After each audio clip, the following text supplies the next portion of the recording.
Most of the men involved with Northfox Island, the child trafficking ring disguised as a nature camp, got away with it or ended up dead. This is part 3, so if you haven't seen parts 1 and 2, be sure to go watch those first or else you might be lost. I've created a playlist below, and as always, follow for more content like this. And as discussed in part 1, we now know that Northfox Island was shuttling boys in and out to be abused by wealthy men all around the country. I also mentioned that the island's owner, Frank Sheldon, was never held accountable. Frank Sheldon was able to evade capture by leaving the country and fleeing to the Netherlands, because at the time, the US and the Netherlands didn't have an extradition treaty, meaning that the US couldn't lawfully extradite Sheldon back to the States to be prosecuted. Another name you might recognize that was also involved was Gerald Richards, and Gerald was a gym teacher at a Catholic school. He'd actually been accused by a student's mother of inappropriate conduct because this mother had heard from her son that Mr. Richards was taking each boy into a closet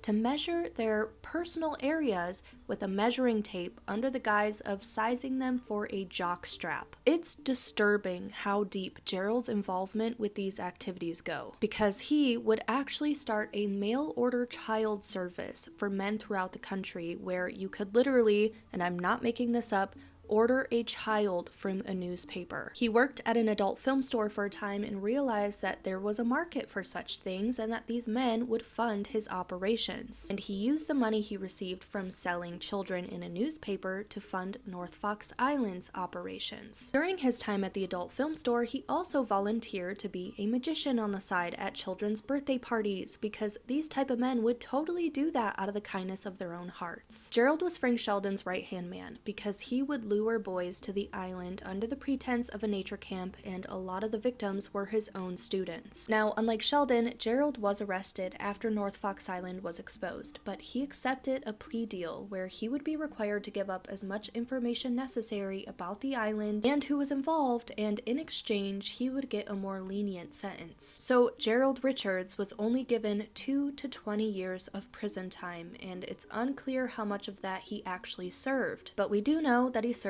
the lower end of that sentencing because in 1985 he was in the newspaper with his son for their magic acts. And if you think that's infuriating, just wait until you hear the rest. Because Northfox Island was quickly taken out of the spotlight to focus on a new breaking story: the body of a child found in the snow. Bodies kept turning up, sparking a wave of panic that became known as the snow killings, a string of murders carried out by an unknown figure the media dubbed the Oakland County Child Killer. The reason I said that most of the men involved with the island either got away with it or ended up dead is because Northfox Island and the snow killings are believed to be connected.